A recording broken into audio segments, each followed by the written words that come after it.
Bien, como les informaba, hay diferentes tipos de situaciones o prácticamente que tenemos que analizar. La verdad, al hablar de cardiología y hablar de este tipo de alteraciones son un poquito complejos, puesto que se requiere un buen análisis de la situación en la cual el corazón está trabajando. A veces yo hago el electrocardiograma y me puede salir normal, o a veces puedo detectar la arritmia en ese momento. Siempre al paciente hay que indicarle que si es que siente las palpitaciones, automáticamente acuda al servicio más pronto y que se haga un electrocardiograma para detectarlo.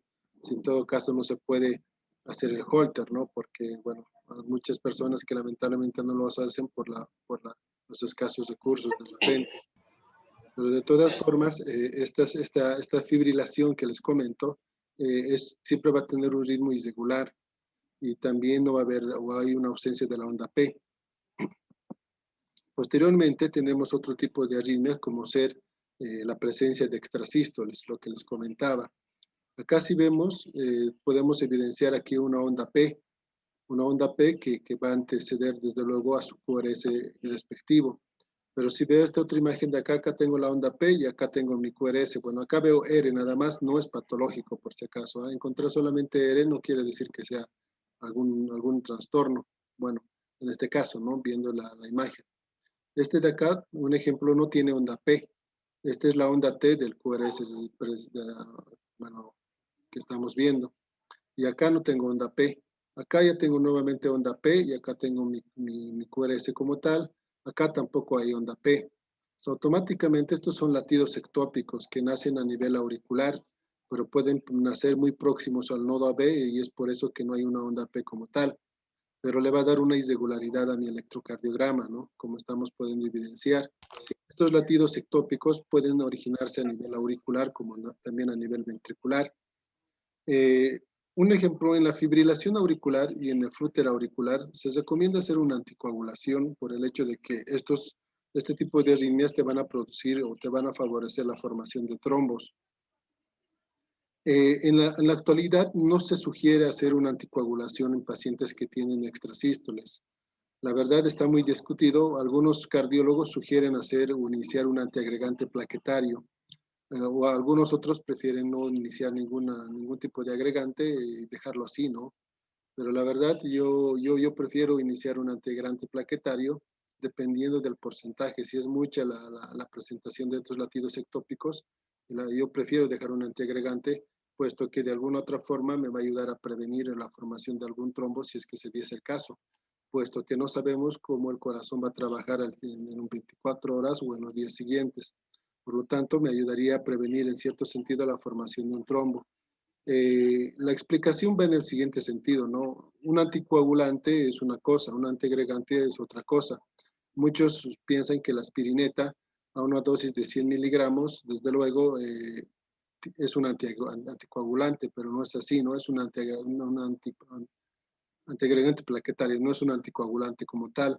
Alguna vez me mandan pacientes a mi consulta y me dicen suspender el anticoagulante y bueno, pues en ningún momento ya es un anticoagulante que se esté usando. El antiagregante plaquetario como ser la aspirineta o el clopidogrel, en ningún momento están en la familia de los anticoagulantes, ¿no? Si hablamos de un anticoagulante, está el más conocido y el que usamos generalmente es la warfarina.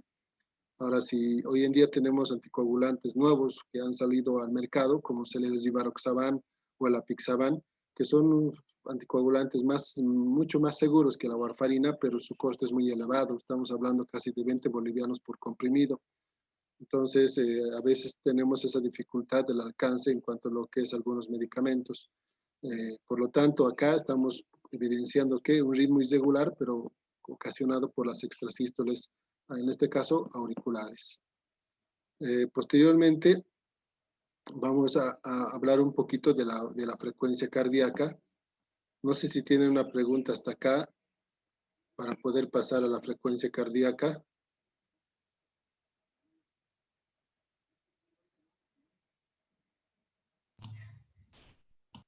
No, doctor.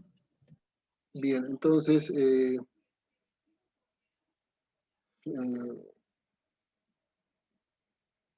Ahora vamos a hablar un poco acerca de lo que corresponde sacar la frecuencia cardíaca. Estoy seguro que a la mayoría de ustedes, si están pasando prácticas, les han debido enseñar a sus docentes cómo sacar la frecuencia cardíaca. Por un lado, un ejemplo, hay diferentes métodos, pero estos métodos los debemos usar de acuerdo a qué, al ritmo que tiene mi electrocardiograma. Hay un método que te dice lo siguiente: saca la frecuencia cardíaca midiendo los cuadrados grandes. ¿A partir de qué? A partir de mi R, que coincide con la línea gruesa, esta línea gruesa vertical que está dibujando los cuadrados grandes. En mi electrocardiograma, como les comentaba a inicio de clases, el electrocardiograma siempre se va a imprimir en un papel milimetrado, donde las líneas gruesas, un poco más gruesas, así más marcadas, van a dibujar los cuadrados grandes, y las líneas más delgadas, más finas, van a dibujar los cuadraditos pequeños. Recordemos que un cuadrado grande tiene 5 cuadrados pequeñitos, tanto a lo vertical como también a lo horizontal, ¿no? Siempre 5 arriba y 5 abajo. Entonces, ¿qué nos dice este método? Tú busca en cualquier parte del electrocardiograma, ustedes tienen que buscar la R, esta es la R, que coincide con la línea gruesa, ¿no? Del cuadrado grande. Y a partir de ahí ustedes pueden contar, ya sea al lado derecho, ya sea al lado izquierdo, donde ustedes gusten. Tienen que contar los cuadrados grandes. Un ejemplo, acá tengo un cuadrado grande, acá tengo 2, acá tengo 3, acá tengo 4 cuadrados grandes. Una vez que yo he contado los cuadrados grandes, yo tengo que dividir entre 300, ¿no? Un ejemplo acá, divido entre 300, me va a salir 75. Y todos dirán, ¿y por qué divide entre 300? Porque hay 300 cuadrados grandes en un minuto del electrocardiograma, ¿no? Esa es la explicación, lo divido entre el total. Una vez que hago esta división, contando los cuadrados grandes, tengo la frecuencia cardíaca. Pero hay otra forma de sacar la frecuencia cardíaca, también es contando los cuadraditos pequeños. Entonces, si yo voy contando los cuadraditos pequeños, un ejemplo acá, tengo 5, porque sé que en un cuadrado grande hay 5, 10, 15, 20. Hay 20 cuadraditos pequeños de esta R hasta esta otra R. Divido 20 entre 1500 y me va a salir igual 75. Y ustedes dirán, ¿y por qué en esta situación ha dividido entre 1500? Porque hay 1500 cuadraditos pequeños en un minuto del electrocardiograma. Esa es la explicación. Es similar a la de los cuadrados grandes, solo que el número es mayor, puesto que la cantidad de cuadrados pequeños va a ser mayor en un minuto del electrocardiograma. Cuando ustedes estén delante de un paciente y estén auscultando un paciente, siempre traten de hacer un control de la frecuencia cardíaca en un minuto, ¿no? Alguna vez les dicen, ya controlen la frecuencia cardíaca, entonces nosotros siempre controlamos en un minuto, cuántos latidos tienen en un minuto, y de ahí sacamos los valores que desde luego son normales, ¿no? Si yo calculo 80 en un minuto está bien, porque sé que la frecuencia cardíaca de 60 hasta 100 es considerado como normal en la frecuencia cardíaca de una persona. Cuando es un ritmo regular, algunos que hacen, cuentan los latidos en 15 segundos, ¿no? Digamos, tiene 20 latidos en 15 segundos y multiplican por 4, que sería 80, ¿no? Porque yo sé que 15 por 4 es 60, entonces 60 minutos, que equivale, perdón, 60 segundos, que equivale a un minuto. Por lo tanto, en un ritmo regular pueden hacer eso, pero en un ritmo irregular es muy diferente, ¿eh? Por si acaso hay que tener en cuenta. Ahora, vamos viendo, acá es otro ejemplo donde vamos a ver, acá por si acaso usamos un mnemotécnico. En la parte superior vemos números, ¿no? Números que van de mayor a menor. La verdad, este método es mucho más práctico para todos nosotros. ¿Por qué? Porque si voy contando la cantidad de cuadrados grandes, voy contando la cantidad de cuadrados pequeños, yo tengo que sí o sí usar una calculadora para hacer los cálculos, o por lo menos hacer una hoja. Agarrar el celular delante del paciente conlleva desconfianza, falta de desconfianza. Si el paciente les va a ver hacer el cálculo a ustedes, inmediatamente van a ver que el paciente va a tener una desconfianza o van a perder la confianza ya ganada en un inicio, ¿no? De la consulta.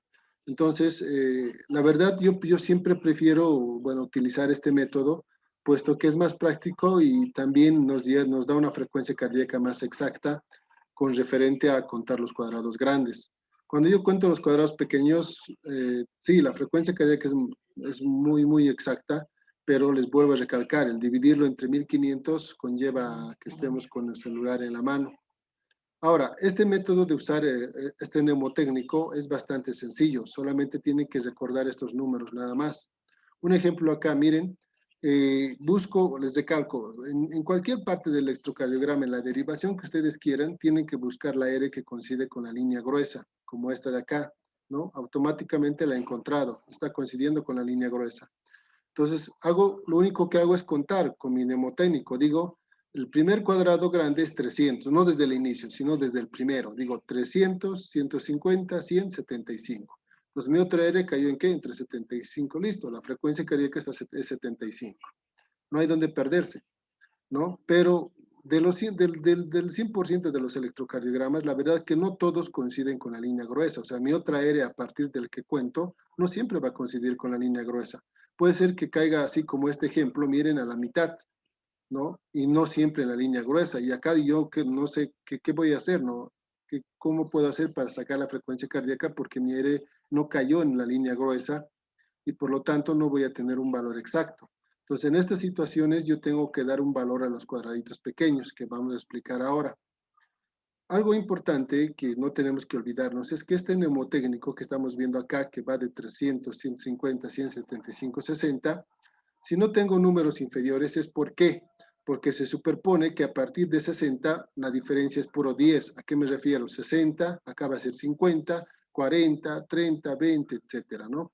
Entonces, en los libros ya no nos mencionan eso porque se superpone que la diferencia abajo de 60 va a ser puro 10 y yo voy a poder analizarlo eso. Un ejemplo acá, eh, algo sencillo. ¿Cómo puedo sacar yo la frecuencia cardíaca puesto que mi R no está coincidiendo con la línea gruesa de 75-100? Entonces, acá yo le doy un valor. ¿En qué sentido? Supongamos que yo busque la R con la línea gruesa y empiezo a contar 300, 150, 100 y 75. Entonces, acá tengo que analizar y decir, mi R cae entre qué números? Entre 100 y 75. Por lo tanto, yo tengo que dar un valor a estos cuadraditos pequeños para sacar la frecuencia cardíaca. Inmediatamente yo digo, entre 100 y 75, ¿cuánto es la diferencia? Es 25, no nos olvidemos. Entre 100 y 75 la diferencia es 25. Y siempre va a haber 5 cuadraditos pequeños en un cuadrado grande. Por lo tanto, los 25 divido entre 5. 25 entre 5 a 5. O sea, cada cuadradito pequeño va a valer 5. ¿Qué es lo que tengo que hacer posteriormente? Si yo elijo el número de abajo, o sea, de mi R, el número de abajo, si yo elijo el número de abajo, lo tengo que sumar los cuadraditos. Pero si elijo el número de arriba, tengo que restar los cuadraditos. Un ejemplo, acá tengo 75 y he dicho que cada cuadradito vale 5. 75, como estoy tomando el número de abajo, entonces tengo que sumarlo. 75 más 5, 80, más otros 5, 85. La frecuencia cardíaca estaría 85. O al revés, si es que tomo el número mayor, tengo que restar. Entonces, 100 menos 5 sería 95, menos otros 5, 90 y menos otros 5, 85. Entonces, sumando o restando, igual les va a salir el mismo valor, pero eso ya varía de cada uno de ustedes, ¿no? Algunos de mis estudiantes, un ejemplo, los prefieren restar, algunos prefieren sumar, eso es variable. Ahora, el valor de los cuadraditos pequeños, ustedes le dan de acuerdo a donde caiga. Un ejemplo, si es que esta R cayera entre 75 y 60, un ejemplo, acá 75 y 60 la diferencia es 15, ¿no? 15. Y voy a dividir siempre entre 5 y en esta situación 15 entre 5 me va a dar a 3. En este ejemplo más o menos el cuadradito pequeño tendría un valor de 3 y yo voy contando, ¿no? De acuerdo a donde se encuentre mi R. Este método es mucho más sencillo, es mucho más práctico y bueno, se hacen sus cálculos prácticamente que son muy sencillos y que nos enseñaron en la escuela, ¿no? Y no necesito una calculadora. Entonces, eso nos orienta a poder pensar y sacar una frecuencia cardíaca. Un ejemplo acá hay un pequeño error. Acá es 40 por si acaso, porque a partir de 60 la diferencia es puro 10 y acá es 40, es un error de la imagen. Entonces, supongamos, nos vamos a olvidar de este número, nos olvidemos de este QRS, vamos a hacer el ejemplo de este con este otro. Entonces, supongamos que siempre, nuevamente, ¿no? Les reitero, busco la R que coincide con la línea gruesa. Siempre tengo que hacer esto en un ritmo regular. En un ritmo irregular es un poquito diferente. Pero siempre que yo sí quiero sacar la frecuencia cardíaca de un ritmo regular, cuando me he dado cuenta que si es un ritmo regular, tengo que buscar la R que coincide con la línea gruesa. Y a partir de este voy contando. Les repito, nos vamos a olvidar de este. Los voy contando. 300, 150, 100, 75, 60, 50 y este otro sería 40. Entonces acá mi R está entre 50 y 40. ¿No? La diferencia entre 50 y 40 va a ser 10. Y voy a dividir siempre entre 5 porque sé que hay 5 cuadrados pequeños en un cuadrado grande. 10 entre 5 va a ser a 2. En esta situación, cada cuadradito pequeño va a valer 2. Pues les recalco nuevamente. Si tomo el número mayor de mi R, les resto. Si tomo el número menor, le sumo los cuadraditos. Pues en esta situación, un ejemplo, 50, voy a tomar 50, el número mayor. Tengo que restarle 50 menos 2, 58, 48, menos otros 2, 46 la frecuencia cardíaca. Si quieren al revés, tomo el número menor y le sumo, porque estoy tomando el número menor, tengo que sumarle. 40, 40 más un cuadradito, 42, más otro cuadradito, 44, más otro cuadradito, 46. Entonces, en el ejemplo que les estoy comentando, la frecuencia cardíaca estaría aproximadamente 46, puesto que el R está cayendo entre 50 y 40, y también mencionar, ¿no?, que si es 46 estaríamos ante una bradicardia, sabiendo que lo normal es de 60 hasta 100 en la frecuencia cardíaca. ¿Alguna pregunta hasta acá?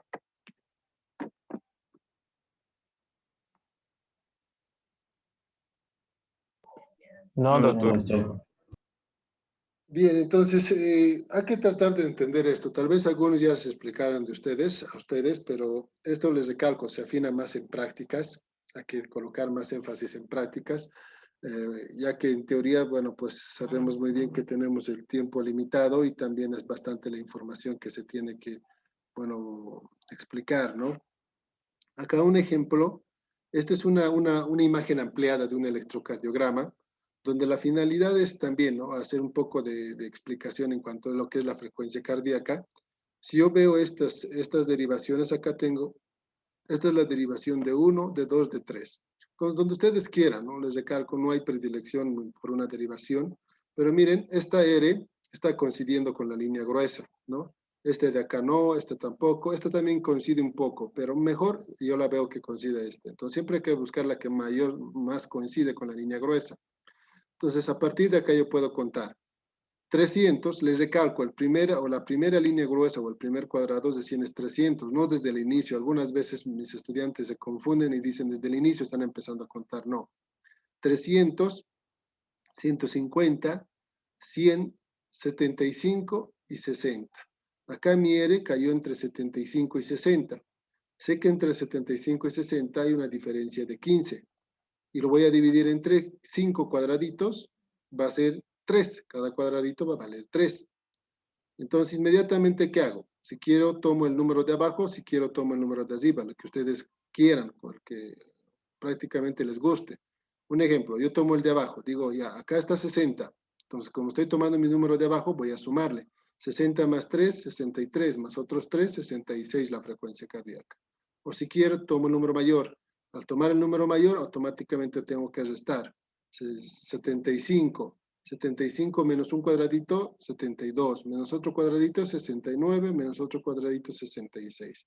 Entonces, la frecuencia cardíaca en este electrocardiograma, donde estamos viendo estas derivaciones ampliadas, es de 66 latidos por minuto. Nada más, es así de sencillo, no es muy complejo, ¿no? Solamente hay que ir, bueno, un poquito practicando en la casa, viendo entre qué números caen y dar el valor al cuadradito pequeño. Porque si en todo caso, un ejemplo, si mi R cayera acá, un ejemplo, acá, entonces ¿yo qué diría? Diría lo siguiente, acá está 300, acá está 150 y acá está 100. Entonces mi R está entre 150 y 100. Y la diferencia entre 150 y 100 es 50. Divido entre 5, cada cuadradito acá valdría 10. Y voy haciendo, ¿no?, el conteo de acuerdo si elijo el número mayor o el número menor. Entonces, dependerá mucho entre qué números caigan para que ustedes saquen la diferencia y den un valor a los cuadraditos pequeños. Eso es variable, ¿no? Depende de dónde caiga, pero sí o sí tienen que saber el neumotécnico, porque si no se lo saben, no se la pueden inventar, ¿no? Porque no les van a sacar ahí la frecuencia cardíaca. A veces en los electrocardiogramas, en la parte superior tenemos la cantidad de latidos, pero les recalco, no siempre es el correcto, a veces existe un error. Alguna vez yo he visto electrocardiogramas que son normales y en el informe del electrocardiógrafo me está saliendo como taquicardia o al revés. Entonces hay que tener ese cuidado. Si bien tenemos el equipo que nos saca un informe, jamás se confíen en ese informe, porque si no, no habría sentido, ¿no? No habría para nada la especialidad de cardiología, porque el equipo nos sacaría el diagnóstico, todo, poco más el tratamiento. Pero les vuelvo a recalcar, ¿no?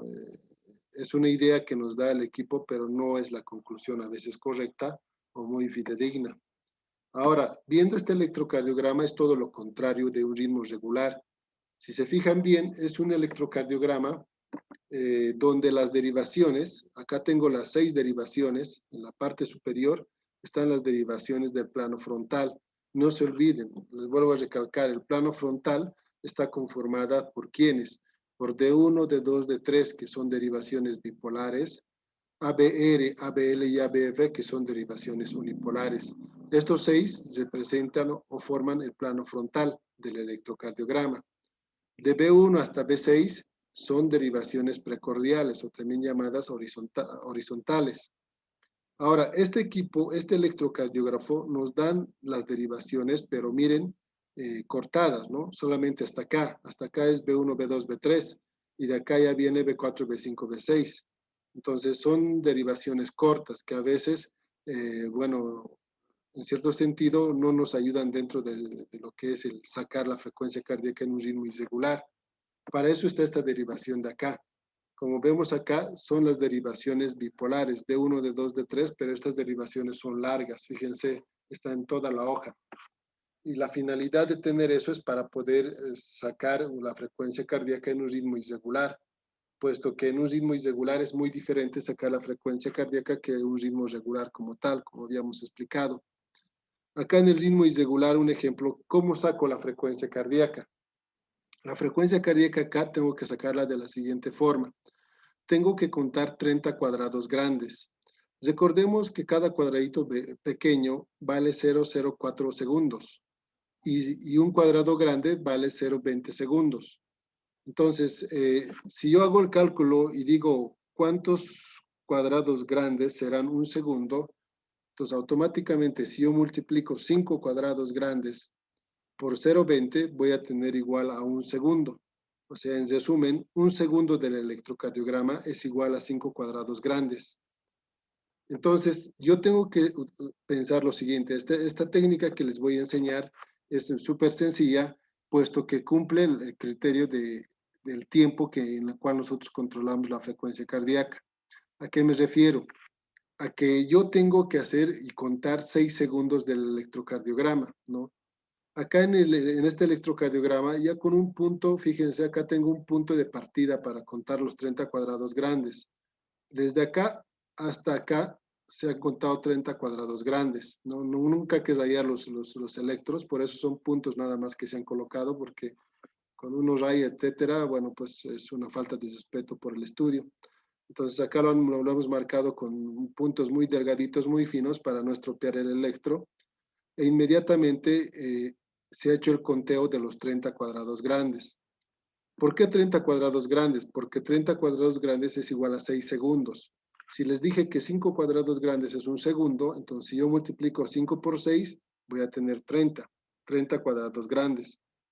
Estos 30 cuadrados grandes, que es igual a 6 segundos, si yo multiplico 6 por 10, me va a dar 60 segundos, que es igual a un minuto, que es la cantidad de tiempo en la cual yo controlo la frecuencia cardíaca. Entonces, esa es la mentalidad al usar los 6 segundos. Entonces, yo tengo que contar estos 6 segundos o estos 30 cuadrados grandes. Una vez que he hecho el conteo, automáticamente tengo que contar cuántos QRS hay en esos 6 segundos, ¿no? Entonces, si veo acá el ejemplo que se les está mostrando, veo cuántos QRS hay. Tengo acá 1, acá 2, 3, 4, 5, 6, 7, 8, 9. 9, porque este ya no está dentro de los 30 cuadrados grandes. Y esos 9 que he contado multiplico siempre por 10. 9 por 10, 90. 90 la frecuencia cardíaca. Esa es la idea, ¿no? ¿Por qué? Porque les vuelvo a recalcar, los 6 segundos multiplicados por 10 me darían 60 segundos, que es igual a 1 minuto. Entonces, yo por ende, en esos 6 segundos que estoy contando, voy a automáticamente ver cuántos QRS hay y multiplicar por los 10 como tal. Y ahí tiene la frecuencia cardíaca. Pero no es, acá en el ritmo irregular, por si acaso, no es necesario que esté la R que coincida con la línea gruesa. A veces cuando hacemos eso no sabemos si incluirlo o no incluirlo dentro del conteo de los QRS. Entonces acá de preferencia pueden utilizar donde ustedes gusten, ¿no? Donde, bueno, un QRS puede estar al medio, ¿no? Donde ustedes quieran, pero de preferencia que no coincide con la línea gruesa al hacer el conteo de una ubicación a la otra. Ahora, también importante saber que en el equipo lo mismo, ¿no? Nos dan valores tal vez que son próximos, pero no los correctos. Un ejemplo, acá tengo 95 y acá tengo 84, ¿no? Entonces, es una frecuencia cardíaca que nos da el equipo, pero no es el exacto, puesto que acá ya hemos podido sacar una frecuencia más exacta, que es de 90 latidos por minuto aproximadamente. Bien, entonces, como les explicaba también de inicio de clases, en la anterior clase les decía que todos los electrocardiogramas son impresos a una velocidad de 25 milímetros por segundo y a un voltaje de 10 milímetros quebrado milivoltio, ¿no? Esto es algo estandarizado, por si acaso.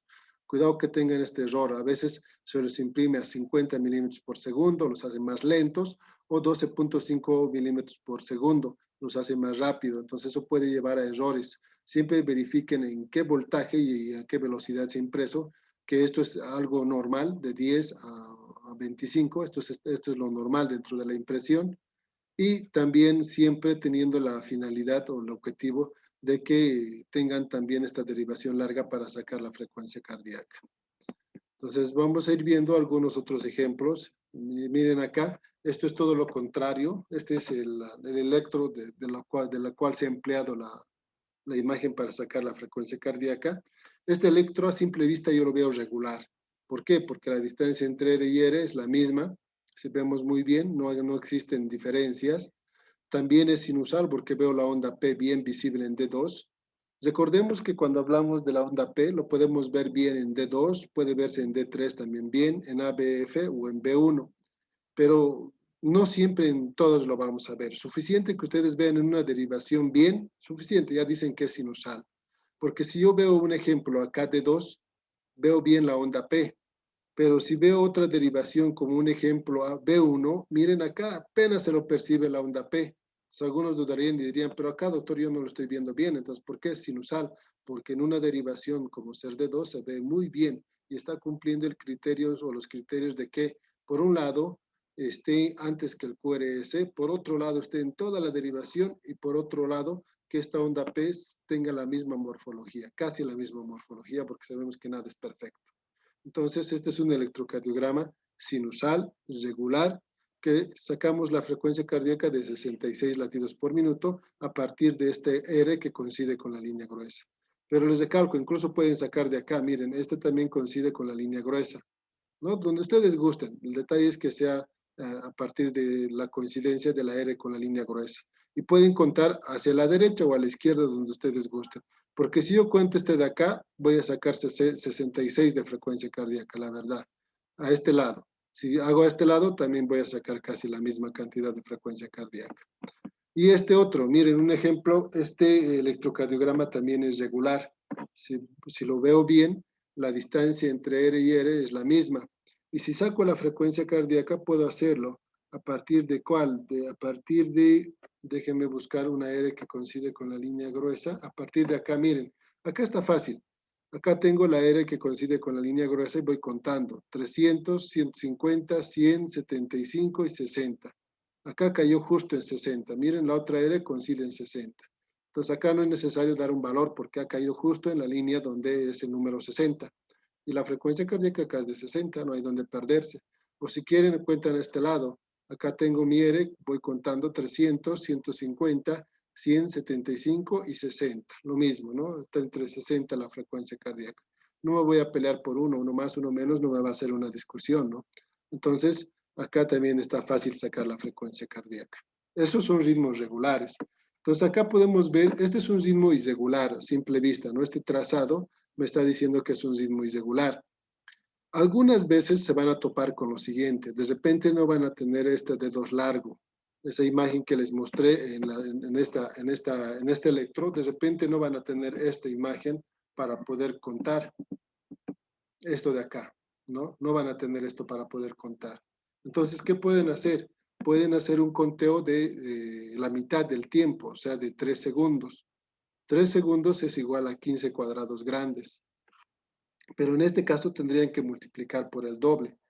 ¿Por qué? Porque 6 segundos multiplicados por 10 me va a dar 60 segundos. Y si solamente voy a contar 3 segundos, tendría que multiplicar por 20, porque 3 por 20 me va a dar 60 segundos. Entonces, en esta situación, ¿qué es lo que yo voy a hacer? Este cuadrado o este rectángulo rojo que estamos viendo me está contando los 15 cuadrados. Los 15 cuadrados, ¿no? Y voy contando los QRS. ¿Cuántos hay? Tengo 1, 2, 3, 4, 5, 6. 6 QRS. Entonces, en esta situación voy a multiplicar por 20 porque estoy contando por la mitad del tiempo. 6 por 20 sería 120 latidos por minuto, ¿no? Entonces, el paciente está con una fibrilación de alta respuesta ventricular porque la frecuencia cardíaca es superior a 100.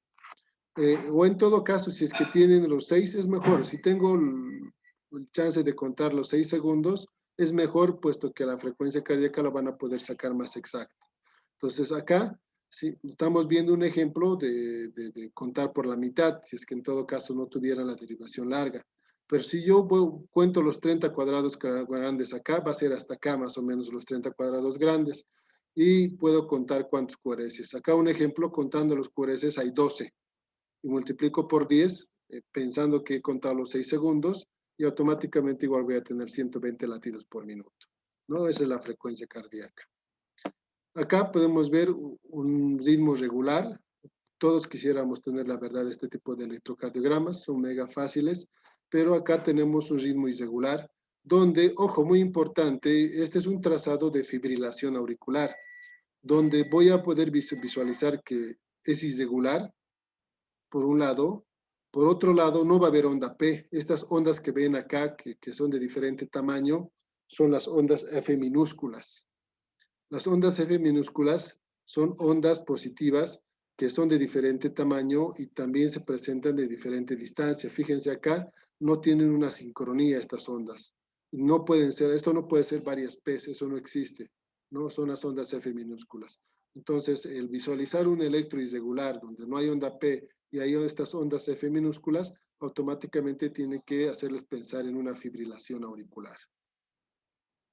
Bien, ¿y en qué situaciones nosotros encontramos una frecuencia cardíaca menor o mayor a 100? Una frecuencia cardíaca mayor a 100 puede encontrar en una taquicardia sinusal, ¿no? La taquicardia sinusal, por si acaso, para todos ustedes, no es patológico. Hay taquicardias sinusales compensatorias. La anemia me puede dar taquicardia. La fiebre me puede dar taquicardia. Un paciente con hipertiroidismo me puede dar taquicardia, ¿no? Son situaciones donde hay otro factor que me está llevando a la taquicardia. Si yo revierto la anemia, la taquicardia se va. Si trato de compensar las hormonas tiroideas, hablando del hipertiroidismo, automáticamente hacer el control de estas hormonas me va a llevar a una reducción de la taquicardia. Si yo tengo un paciente con fiebre, bajo la fiebre, la taquicardia va a bajar. Entonces, tenemos que evitar esos errores, porque un ejemplo a mí los médicos familiares, que los médicos familiares son especialistas también, ¿no?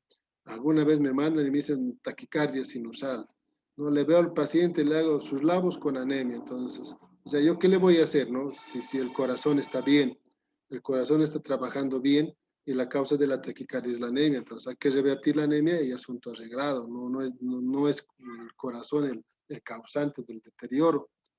Entonces, hay ese tipo de taquicardias donde hay que analizarlo muy bien y ustedes como futuros médicos tienen que tener ese cuidado, ¿no?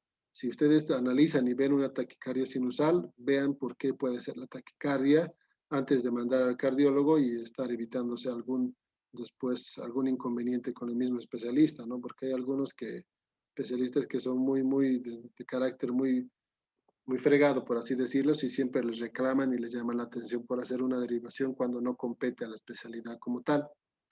También podemos encontrar extrasístoles que pueden condicionar un aumento de la frecuencia cardíaca, taquicardias paroxísticas. ¿A qué nos referimos? En que en algún momento el corazón puede acelerarse y desaparecer, o sea, autocontenerse, ¿no? La fibrilación auricular y el flutter auricular también pueden tener una frecuencia cardíaca mayor a 100. Son situaciones donde podemos encontrar una frecuencia cardíaca mayor a 100, pero no quiero por si acaso generalizar, ¿no? No quiere decir que todas las fibrilaciones van a estar con una frecuencia cardíaca mayor a 100. Hay algunas fibrilaciones incluso que están con una frecuencia cardíaca de 80, 70. ¿A qué me refiero? Que usted es una fibrilación auricular con adecuada respuesta ventricular, donde no tengo una taquicardia, ¿no? Como tal, entre comillas, pero que, bueno, pues en algunas situaciones se pueden dar esos casos. Ahora, una frecuencia cardíaca menor a 60 también. ¿Cuáles son las causas? Una bradicardia sinusal. Y como les decía, ¿no? Los pacientes o las personas que practican mucho deporte, como el corazón está constantemente en actividad y cuando entra en el reposo, ese corazón descansa más porque constantemente está en actividad. Y este hecho hace que el paciente deportista tenga una frecuencia cardíaca baja. Incluso puede llegar hasta 40. Yo he tenido pacientes deportistas netos que han llegado hasta 40, pero no es patológico, no es solamente porque siempre están en actividad y ese corazón se adapta a esa actividad y cuando entra en reposo, entra en un reposo más marcado que el resto. Los bloqueos auricoventriculares o los bloqueos sinoatriales, ¿no? También pueden conllevar una frecuencia menor a 100. Hay que recordar que, importante para todos ustedes, que la frecuencia cardíaca normal es de 60 hasta 100. No se olviden, no digan en prácticas 80, 70.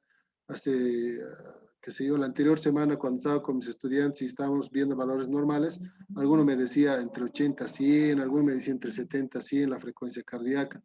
Y a estas alturas, muchachos, es difícil que tengamos esas respuestas, ¿no? Ustedes ya están en una etapa donde deberían manejar valores normales y la frecuencia cardíaca normal, les repito, va de 60 hasta menos 100, porque 100 latidos, la verdad, yo ya lo consideraría como taquicardia. Entonces, una persona que esté entre 60, 70, 80, 90, 99, tal vez, ya, una frecuencia cardíaca normal. Pero ya de 100 o igual o mayor a 100, ya hablaríamos de una taquicardia como tal. Y acá vemos un ejemplo. Esto es una taquicardia sinusal, ¿no? Es una taquicardia sinusal, donde me voy a fijar la derivación. Esta es la derivación de 2. Acá tengo la onda P, ¿no? Acá puedo visualizar bien la onda P, bien visible, pero si saco la frecuencia cardíaca va a estar más o menos de 100. ¿No? Si hago el cálculo, miren acá, este coincide con la línea gruesa, incluso más, 150. Empiezo a contar, 300, 150, ¿no? Entonces 150 la frecuencia cardíaca. Estamos hablando de una taquicardia. Sinusal, ¿por qué? Porque veo la onda P muy bien visible y que está antes que el QRS y en toda la derivación. Entonces una taquicardia sinusal, ¿no? Compensatoria, que puede presentarse por otra índole. A diferencia de otros tipos de arritmias, ¿no? Un ejemplo es un flúter auricular, ¿no? Un flúter auricular donde, ojo, en el flúter auricular, ¿qué nos dice la literatura? Nos dice que el 90% de los flúter auriculares o aleteo auricular, que es lo mismo, son regulares, ¿no? Son regulares. Y que un 10% es irregular.